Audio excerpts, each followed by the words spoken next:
In the day's other news, the U.S. will send a combined 4 million doses of AstraZeneca's COVID vaccine to Mexico and Canada. The Biden administration has stockpiled doses pending the vaccine's approval here. Last week, the White House said President Biden was not ready to share the supply, but that changed today. Our first priority remains vaccinating the U.S. population. The reality is the border knows no, the pandemic knows no borders, and ensuring our neighbors can contain the virus is a mission critical to ending the pandemic.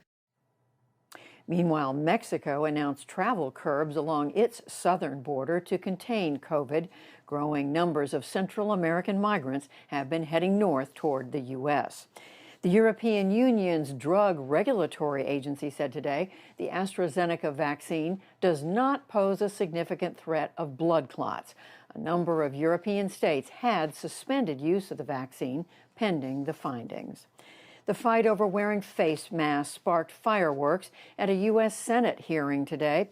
Kentucky Republican Rand Paul, himself a physician, rejected CDC guidance to keep wearing masks after being vaccinated. White House advisor Dr. Anthony Fauci said the science shows that virus variants are still a threat. When you talk about reinfection and you don't keep in the concept of variants, that's an entirely different ballgame. That's a good reason for a mask. You want people to get the vaccine? Give them a reward instead of telling them that the nanny state's going to be there for 3 more years and you got to wear a mask forever. People don't want to hear it. There's no science behind it. Well, let me just state for the record that masks are not theater.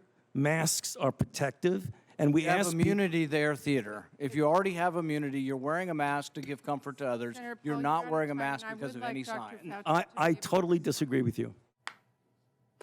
Later, President Biden again pleaded with Americans to keep wearing masks. He also said that his goal of 100 million vaccinations during his first 100 days in office will be met tomorrow, 41 days early.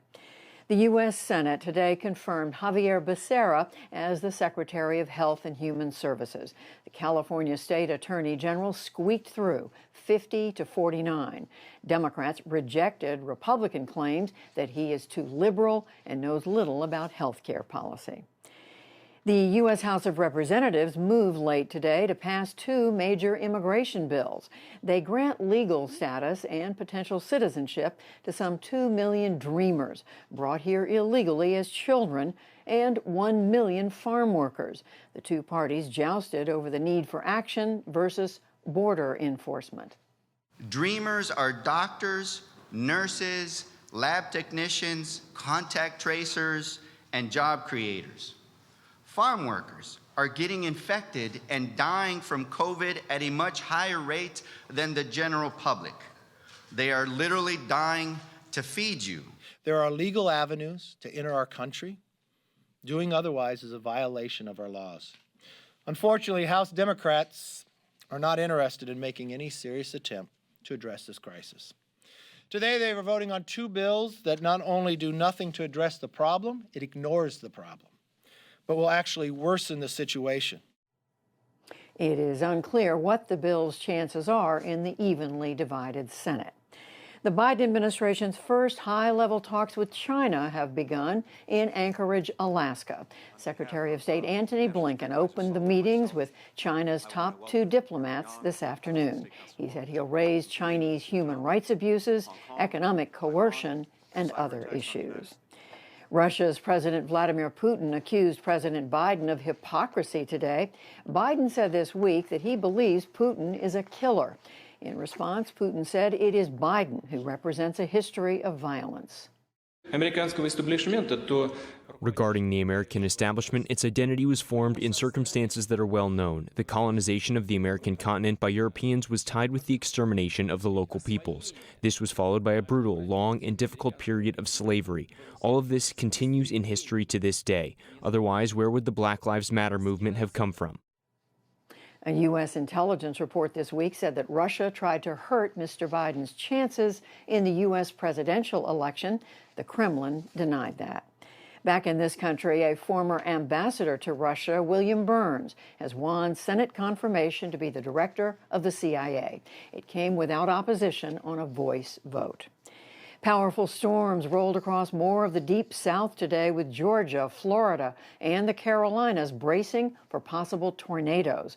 An apparent twister struck southwest Alabama on Wednesday, tearing out trees and damaging homes, but there were no deaths. Claims for unemployment benefits jumped to 770,000 last week, up 45,000. And Wall Street was down today on falling oil prices and rising interest rates. The Dow Jones Industrial Average lost 153 points to close at 32,862. The Nasdaq fell 409 points, 3%, and the S&P 500 slid 58. Still to come on the NewsHour, spikes in COVID cases raise concerns over new variants. Afghanistan peace talks continue as President Biden weighs a troop withdrawal.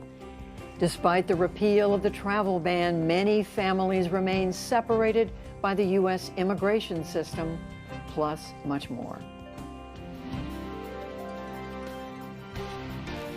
This is the PBS NewsHour from WETA Studios in Washington and in the West from the Walter Cronkite School of Journalism at Arizona State University.